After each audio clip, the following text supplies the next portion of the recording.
l'heure de la réunion des familles. Vous allez nous excuser et sortir.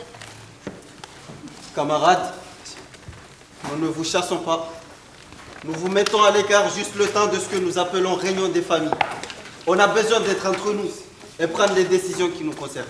L'hostilité, comme le paternalisme, on les met dans le même panier. Ils nous arrachent la seule chose qui nous reste dans cette humiliante épreuve, la dignité.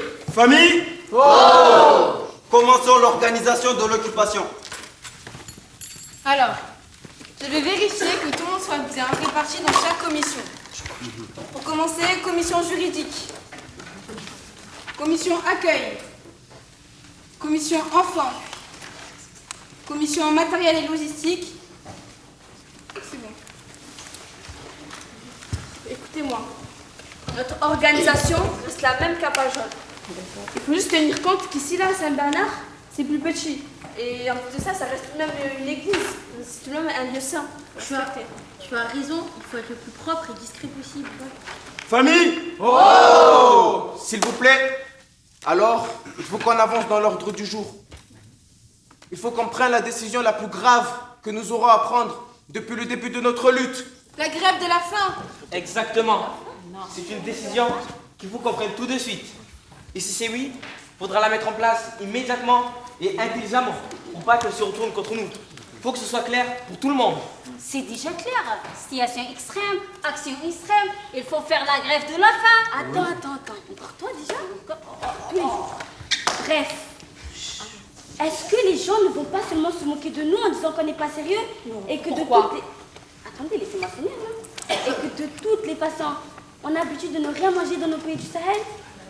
Ben, déjà parce que on fait le ramadan et tout.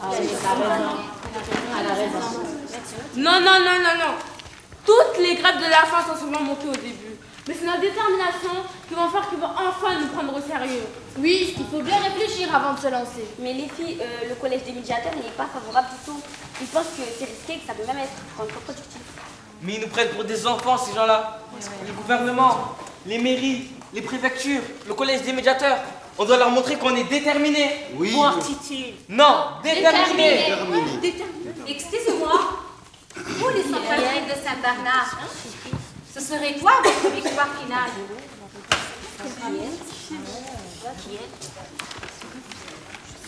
Dans toute confrontation, il faut savoir la victoire finale pour chacun pour avancer et réussir. Merci. Des papiers pour tous. Une régularisation globale, pas au cas par cas. Très bien, oui. C'est ça et seulement ça que vous devez viser sans comprendre. Et ça serait quoi, la victoire du gouvernement? Merci. Ça serait notre expulsion de l'église et ensuite du territoire français. Mais c'est faux, ils veulent pas vous expulser. Mais non. Comment ça? Ça veut dire quoi ça? Oui, ça veut dire qu'ils ne peuvent pas vous expulser tout simplement. Aucun pays, même le plus raciste de tout le temps, ne peut rêver d'expulser les tous sans papier.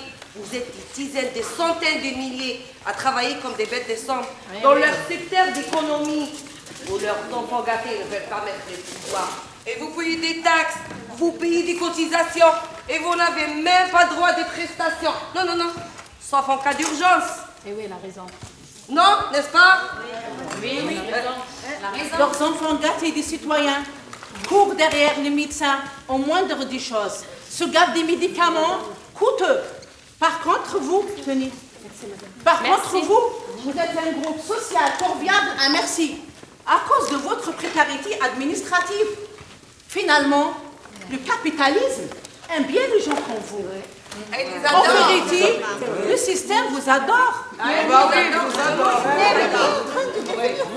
je suis pas folle. C'est la vérité. Je crois qu'elle abuse au manif ces temps-ci. S'ils ne veulent pas tous nous expulser, alors pourquoi tout ce cirque? Justement, c'est pour le cirque. C'est la quintessence de toute politique. Ils font tout ça pour le cirque. La bande à des vrais, parce quoi? C'est des vrais clowns. Leur vrai travail, c'est de distraire les électeurs français avec des faux problèmes. D'ailleurs, les policiers à Saint-Ambroise, c'était avant tout et surtout pour le spectacle.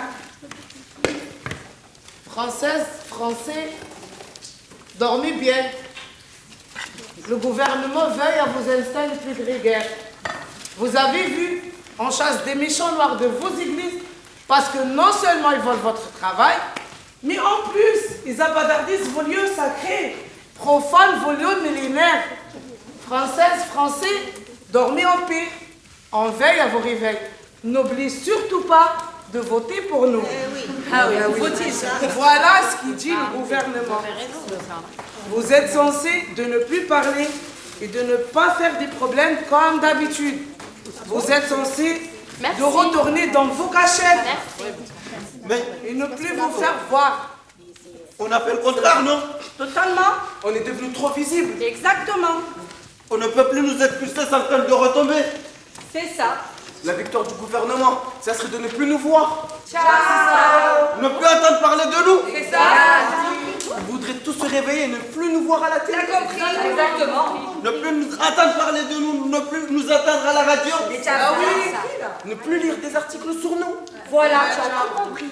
La victoire du gouvernement serait quand disparaissent des radars pendant qu'ils nous croient tous partis dans les charters et qu'ils continuent de nous exploiter. Leur faiblesse est dans leur victoire qu'ils recherchent spectaculaire, mais pas trop. Nous, on la ferme le crâne. Pas du tout. Pas du tout. Exactly. On la ferme plus. Voilà. Et la grève de faim, ça va faire une répétition médiatique et sociale de tout ce qu'on a fait comme action. C'est ça, tu as compris. Il faut durcir la grève de la faim. Il faut faire aussi la grève de la soif. Mais non, ils vont cauchemarder avec nous, ils vont s'endormir avec nous. Et quand ils se réveilleront, ils seront sous notre nez. Oui. Famille. Qui est pour la grève?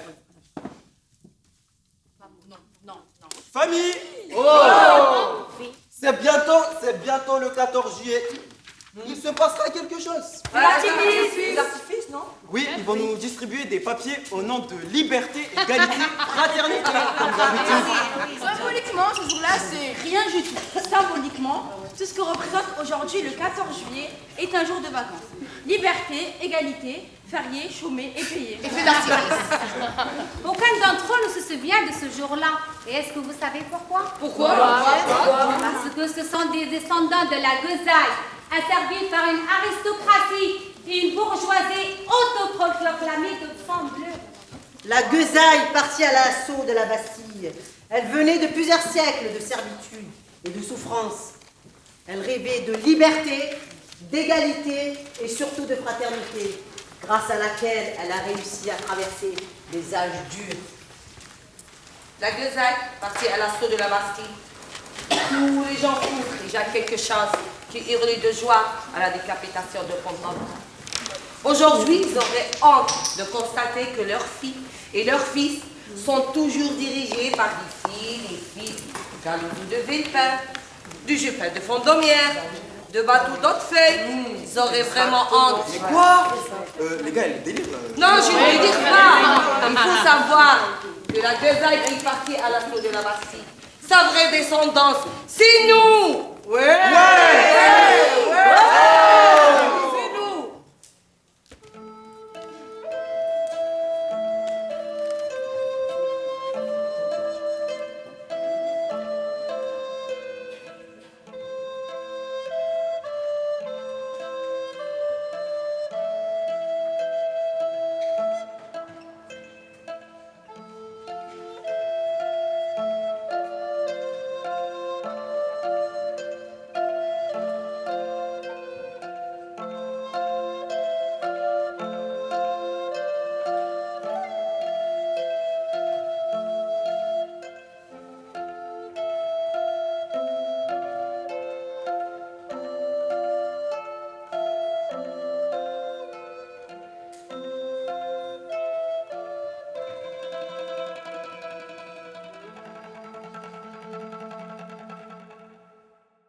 Zélika, tu fais partie du groupe des femmes qui, depuis bientôt 2 ans, réécrit cette pièce d'Eschyle qui a l'âge de Marseille.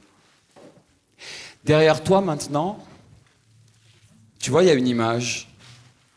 Tu peux nous dire qui c'est? C'est ma tante Adèle. Non, en vrai, c'est vraiment ta tante Adèle? Oui, c'est vraiment ma tante Adèle. Tout le monde la connaît comme la femme dorée. Mais pour moi, tout simplement, c'est ma tante Adèle. Tu pourrais nous raconter son histoire? Oui, tante Adèle s'est fait peindre son portrait par Klimt à Vienne. Les années passent et les personnes comme Adèle deviennent trop visibles pour l'Autriche des années 30. Pas assez blanches. On veut les faire disparaître. Mais avant ça, on va les spoiler. C'est-à-dire, on va garder les biens et jeter les corps.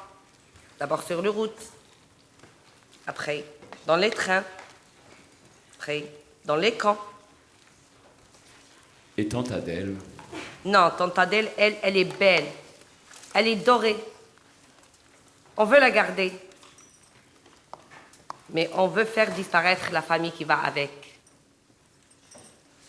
Et ça s'arrête là? Heureusement que non. Sa nièce Maria a entamé une longue procédure pour récupérer tante Adèle. Récupérer tante Adèle, c'est récupérer la fierté de la blessure. Récupérer tante Adèle, c'est récupérer une sépulture. Elle n'a pas récupéré un portrait. Elle a récupéré les cendres de ses origines. On a tous besoin de récupérer une tante Adèle. Que ce soit de la considération, de l'argent, des preuves glorieuses de ses origines. Un enfant, c'est une tante Adèle. Ça peut être insignifiant. Mais en vérité, c'est un chef-d'œuvre pour chaque personne.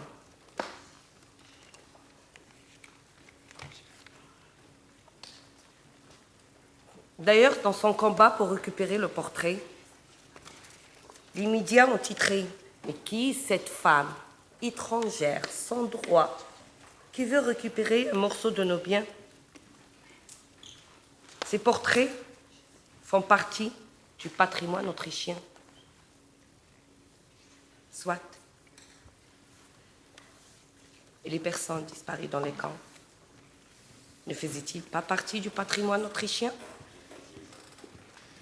Zelika, en préparant l'atelier, tu m'as dit que tante Adèle, ça te fait penser au passeport talent, ce qui s'appelle aujourd'hui en France les passeports talent. Tu peux dire pourquoi? Ah oui, ça me fait vraiment penser toujours au passeport talent. Parce qu'ici en France, on veut garder les talents des enfants et expulser les mères. Ce pays,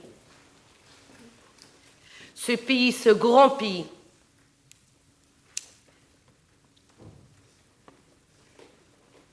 a-t-il besoin pour assurer un avenir aux enfants choisis expulser les autres enfants? Rendez avec les enfants alors, mis dehors. Les autoroutes, les goudrons, les passerelles d'autoroutes, les façades d'immeubles de France.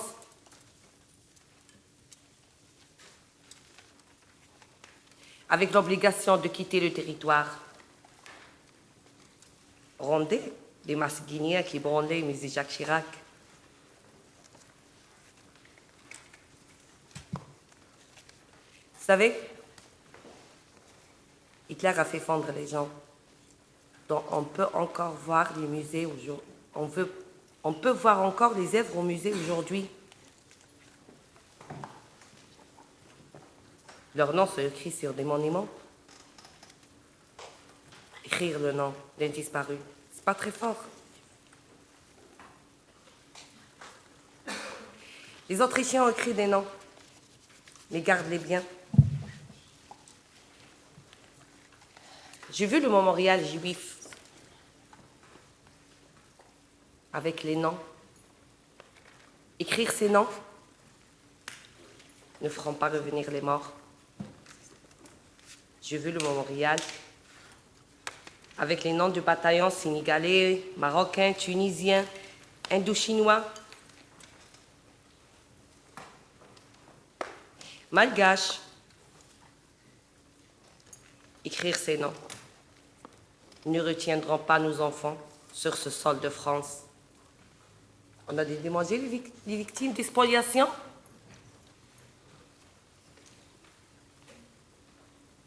Quelle serait la somme juste permettant de faire revenir nos enfants perdus en Méditerranée? Tante Adèle est le nom de tous ceux qui n'ont plus le droit à une enfance ici. Et puisqu'ici, les noms sur les monuments ont plus de poids que les noms des vivants, empressons-nous d'écrire sur les mémoriaux les noms des enfants à naître et qui seront expulsés. Ça fera gagner du temps.